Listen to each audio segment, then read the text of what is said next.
Okay, so I'm going to talk about how I make a nice, natural-looking pose versus a kind of stiff, blocky pose. So the first thing we're going to look at here is like what the difference is. So if you think just in straight lines, you'll end up with poses that don't quite look natural.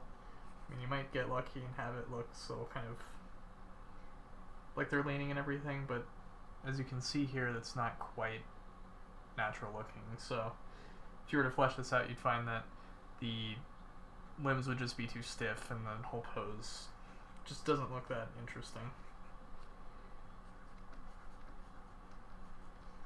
So we'll see here. So straight lines are bad, especially with humans, because humans are not, our bones are not straight, our bodies are not straight. It's not a straight situation. So here you can see how stiff this pose looks, despite the fact that, you know, obviously it's still kind of dynamic and it still has some intrigue to it, but it's not anything I'd be like super proud of. So as was mentioned earlier, you're going to want to look at line of action. So line of action is very important. I think it's the first thing you should focus on while you're learning to draw people. Well, maybe not one of the first things. Anatomy is very important too. But the nice thing about this is, if I can remember how to use this.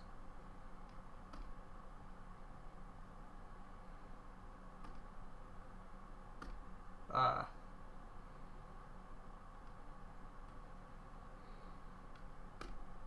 we'll keep that there just as a reminder. But as you can see here, we're going to start with the line of action. Maybe not that one. Let's do that. So the way you got to look at it is, as was said earlier, you have to build a skeleton around it.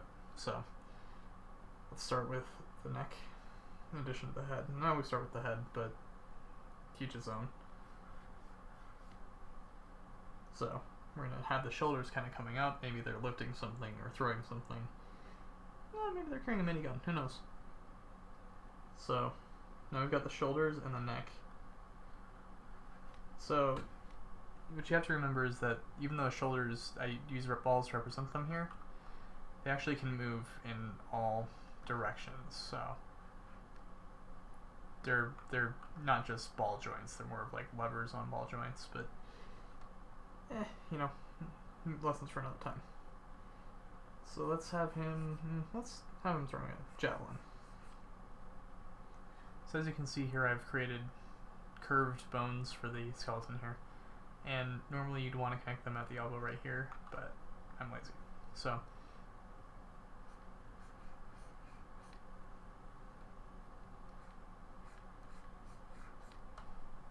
as you can see here, the arm's kind of coming over like this. And we're going to have a javelin. Now, the thing to remember is these are mini lines of action, as well as bones. But with lines of actions, you always want to have a place for a direction where your hand is going to go, just to help maintain that flow. So, I'm not sure if you noticed now, but we already got rhythms going. So 1, 2, 3, 4, 5. So rhythms are very important, and flows within the body are something that really you can't study them based on any one source. You have to look at them through kind of the lens of where, you know, what are people around me doing, how do they look, because everybody's body is different. But even if you notice people standing, you'll start noticing they're not standing up straight. They're not looking like this guy here. You're going to find that bone's very curvy and sort of the natural rhythms of the body. So for instance, since the rib cage is going to be turning a little like so, bam, 1 rhythm, 2 rhythm,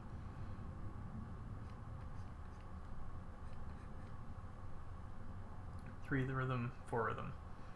So bam, bam, bam, bam. I think I might have actually messed this up, since we want to have a little bit more twist. Or not.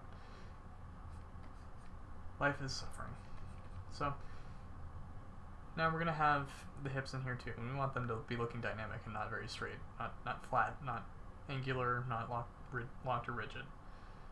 So we're going to make the pelvis here, and this isn't really how the pelvis looks. The pelvis looks a little bit something more like this. It's kind of squarey here. It's kind of more what a pelvis looks like. But I like to use lines of action to kind of denote that too. And then you'll find that the top half of the leg where your thigh is and everything, is always going to come back in towards the back, the spine, which is back here. So the calf is going to go the opposite direction. And you'll see that here when we get to this other leg.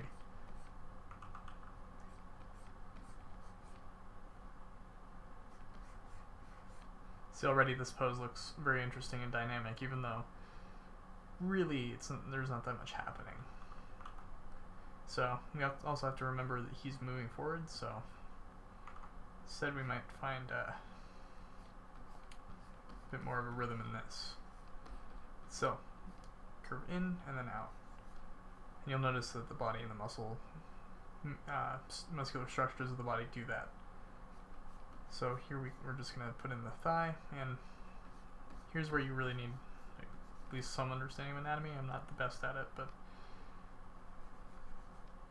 you know, you'll start to learn muscles and how they interact and everything. So, and that's really important once you want to really start getting good looking flows and forms to your bodies. But you know, for now, especially if you're just learning and just trying to figure out how to make things look more dynamic, just practicing the flows I think is a very important thing to learn. Which is not to downplay anatomy, it's very important. So you'll notice the thigh is kind of, there's a muscle that sits right on top of it and kind of comes and wraps around the kneecap down here. So it comes down and around like that, and then there's another muscle that sits kind of underneath it. It does the same thing, except it kind of follows in behind the knee. Now, legs are very interesting in that the knee kind of does this, and then you have your calf bone. I'm so technical. Calf bone. It does this. So, as you can see, he's kind of still coming out of the throw. He hasn't quite fully extended yet, otherwise the leg might be more like that. And the other thing that you're conveying by having the muscles and the bones twist like this is the flow of energy. So remember, the body's always pushing against gravity, but also, in this case, you're trying to kind of resist momentum this way by imparting force going this way. And where more force is prevalent, you're going to find sharper angles. So this knee has a lot of force acting on it, where this leg doesn't yet have a lot of force acting on it, for instance. So, when you've got your pecs right here, maybe. So, really you're going to find that your pecs are going to be kind of squeezing into each other as this arm is coming back, like so, and this arm is coming forward, like so. Inward motion will always make the pecs kind of compress, and outward motion will make them stretch. So then you have this muscle back here,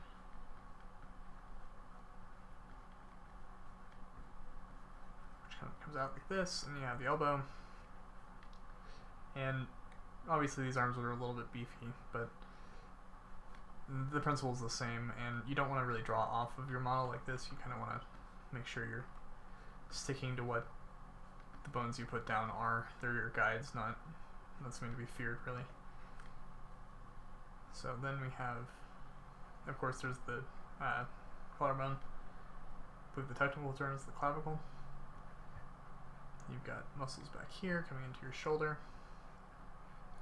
And you're going to see your bicep, because once again there's a lot of force coming into this. It's going to be very contracted as it's pulling this javelin through the air this way.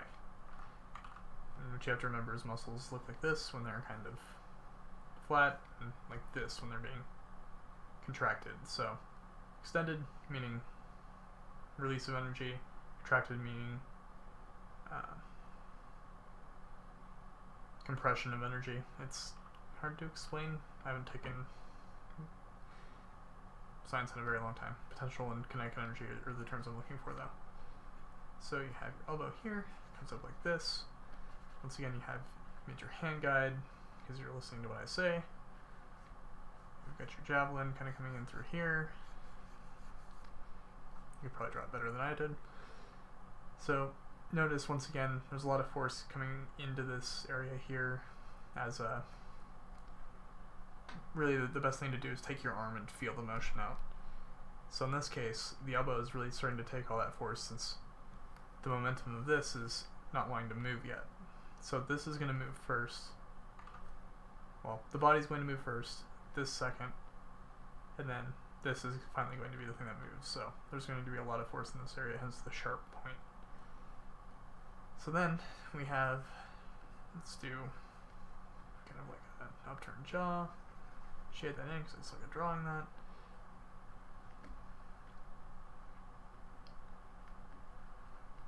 You know, it's stupid. I have a Cintiq and I'm sitting here watching the stream video trying to draw from it. Could probably do a lot better if I just look at it. So yes, we have nose here, mouth, have the hair coming back, why not? So the other important thing here is the feet. Now, the feet are really important because they kind of determine the endpoint and how much force is being exerted. So in this case, you're going to find that the foot is like curling into itself. It's kind of, all this energy is kind of terminating here. So you're going to want the toes to kind of wrap in a little bit like that. You're going to find this bumps out. Then actually feet tend to not do quite that extreme, but tend to kind of flatten out when they're being extended, and then fatten up kind of when they're on solid ground. So they'll look more like this when they're on solid ground versus this. It's kind of hard to explain. I'll probably do a better tutorial on that later. But I'm not sure if we can scroll down here so you can see them on the stream. Oh, what has transpired? But yeah, so feet are going to be very important here because they're going to tell you kind of where this terminus of energy is. So once again, you can see foot is kind of curled up as there's a lot of force being imparted on it.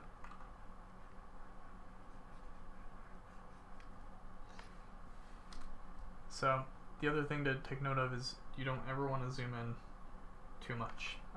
Zooming in means that you're focusing too much on a small area. So if I were to zoom in here, I'd be like, oh, well, I might need a little thing here, and then maybe some stretch things here. It's not good if you're trying to get poses down. So the other thing to remember too is where the line of action is going to be facing and pushing towards is going to be the extended part of the body. So you're actually going to have what's called a squish and stretch type of thing going on. So these are going to kind of bulge out and kind of be all relaxed, where these muscles are very tense and working. As you can kind of notice here, with our line of action, you can see the force coming towards the arm here, which will eventually fall away, leading this to fly out, and it's, you know, the whole motion. Once again, best way to just understand this is to just practice the motion yourself. And even better would be to take a picture of yourself doing this, and then kind of, or a video of yourself doing it. That way you can watch your own body react to it, and then you know like what muscles are stretching where, and you can feel it. So we're gonna zoom out. So now that we've drawn this, I'm just gonna go back and re-highlight what is going on here. So we have a force coming this way.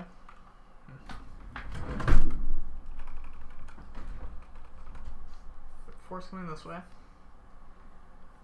Meanwhile, we have a line of action coming like that.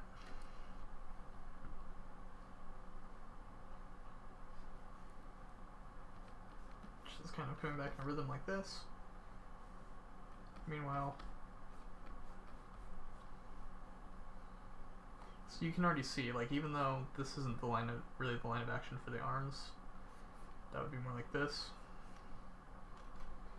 you can already see like just how much force is being transmitted in this shape here.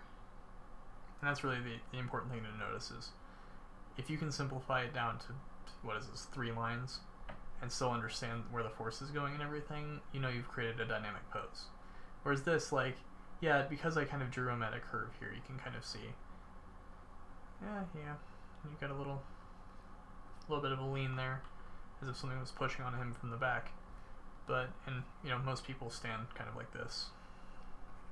Got a little head, neck, spine, and your spine does this. Like, it is not a straight bone structure, that's for sure. And no part of your body is going to be straight, so the arms are going to do that. Have your hips kind of keeping your legs up like this. They'll roll around like that, kind of hit their rhythm. And I know this looks kind of weird because I've drawn this really skeletonized version of it, but I promise you, if you just watch anybody just standing around, you'll notice that their legs kind of start doing this, and they might even be curving back more to like this. Which is why you'll see a lot of like mechs and everything have this really exaggerated forward-leaning stance. Best example I can think of is Metal Gear. But that's why, because your center of gravity is here, but all of your, well, it's back here, so all of your weight is going down onto your ankles and your feet are stabilizing it. But it's not straight up and down, it's going through the rhythms of your body. So yeah, I hope that helped. Let me know if you have any other questions.